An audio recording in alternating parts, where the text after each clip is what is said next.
ఇప్పుడే ఇలా ఉంటే, అంటే ఈ 5G జనరేషన్లోనే ఇలా ఉంటే, ఈ స్టార్టింగ్ స్టేజ్ ఇదంతా, ఇప్పుడు ఏఐ వచ్చి మొన్నే, ఇదంతా కూడా స్టార్టింగ్ స్టేజే.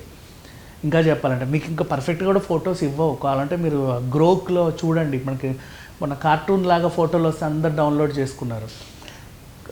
సమ్ టైమ్స్ డిస్టర్బ్డ్గా ఉంటున్నాయి. ఈవెన్ ఇప్పుడు మన జెమినీ ఇచ్చే ఫొటోస్ కూడా మరీ అంత క్లారిటీగా ఉండవు. ఈ ఫేసెస్ కొంచెం చిన్న చితక చేంజెస్ అయితే కనబడుతున్నాయి. ఫ్యూచర్లో యాజ్ ఇట్ ఈజ్ నువ్వే, అంటే ఇప్పుడు తెలుస్తున్నాయిలే ఫేసెస్, కానీ ఫ్యూచర్లో తెలియవు. డీప్ ఫేక్ కూడా ఇంకా పెరిగే అవకాశం ఉంటుంది. ఆ టైంలో కనుక మనం నియంత్రణ ఇచ్చే స్థాయి నుంచి అది చేదాటిపోతే ఇంకా దాన్ని ఎవరూ తట్టుకోలేరు. ప్రజెంట్ శాస్త్రవేత్తలు కూడా అదే మామూలుగా భయపడుతున్నారు ఆఫ్ కోర్స్.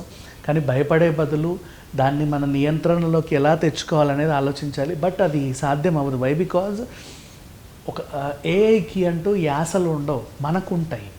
అది కదా ఇక్కడ ప్రాబ్లం. ఇప్పుడు అమెరికన్ ఇంగ్లీష్ వేరు, బ్రిటన్ ఇంగ్లీష్ వేరు, యూకే ఇంగ్లీష్ వేరు. ఇందాక మనం మాట్లాడుకున్నట్టు అంతేందుకు మన తెలుగులోనే, తెలుగు రాష్ట్రాల్లోనే ఒక్కొక్క తెలంగాణ భాష ఒకలాగా ఉంటుంది, సిక్కోలు భాష ఒకలా ఉంటుంది, Godavari slang, Guntur slang, Vijayawada slang, Vizag slang, Nellore slang. కానీ అన్నీ తెలుగే కాదని అనలేం. హైదరాబాద్ స్లాంగ్.